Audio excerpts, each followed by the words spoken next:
আচ্ছা, আমাদের আজকে তো একটি প্রধান আলোচনার বিষয় এটি হয়ে দাঁড়িয়েছে এই সংবাদটি আসার পর থেকে যে আন্তর্জাতিক অপরাধ ট্রাইব্যুনালের একজন প্রসিকিউটর সাইদুর রহমান আপনার বিরুদ্ধে পত্রিকার প্রকাশকের বিরুদ্ধে রাষ্ট্রদ্রোহ ও তথ্য প্রযুক্তি আইন লঙ্ঘনের অভিযোগ এনেছে। এটা তো আর আপনাদের যার নাম বললেন তিনি করেননি, এটা সরকার করিয়েছেন, কাজে ওভাবে কথাটা বলুন, কথা টুইস্ট করবেন না।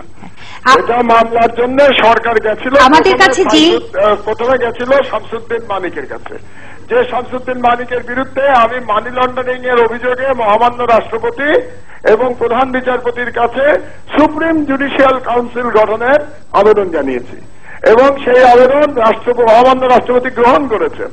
আমাকে চিঠি দিয়ে জানিয়েছেন রাষ্ট্রপতির কার্যালয় থেকে যে এটা গ্রহণ করা হয়েছে।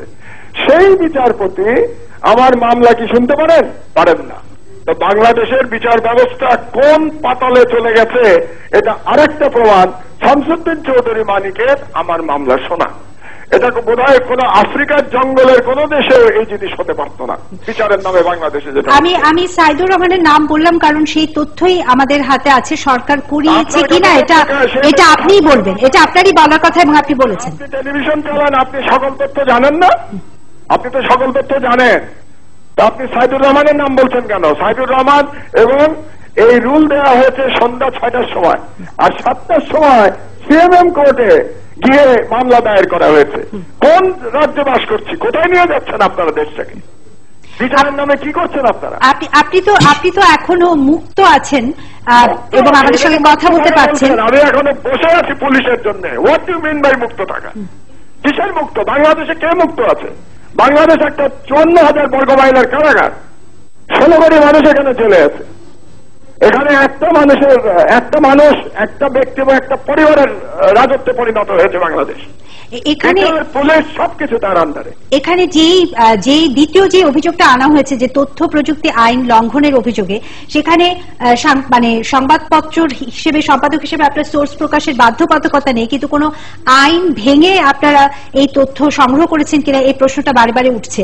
আপনি কি আমাদের দর্শকদের জন্য বলবেন যে আপনার এই 17 ঘন্টা ভাঙা হয়নি? আপনারা হয়তো ভুলে গেছেন যে এটা প্রথম এটা ইকোনমিস্টে উঠেছে। ইকোনমিস্ট প্রশ্ন করেছিল বিচারপতি নাসিমকে তার অনৈতিক কার্যকলাপের জন্য, এবং নাসিম সাহেব তখন তার রুলিং এ তিনি স্বীকার করেছেন যে তিনি অনৈতিক কাজ করেছেন এবং তিনি কথা বলেছেন যেটা কোনো বিচারপতি করতে পারেন না।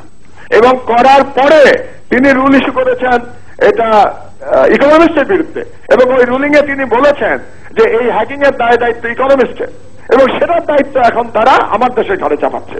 এটাই অনৈতিক। এখানেই ইকোনমিস্ট তো পুরোটা ইকোনমিস্ট তো ছাপায়নি, আপনি আমাদের দেশে ছাপিয়েছেন। আপনি কি ইকোনমিস্টের কাছ থেকে সংগ্রহ করেছেন? অনলাইন পড়েছেন? গতকাল রাতের অনলাইন দেখেছেন?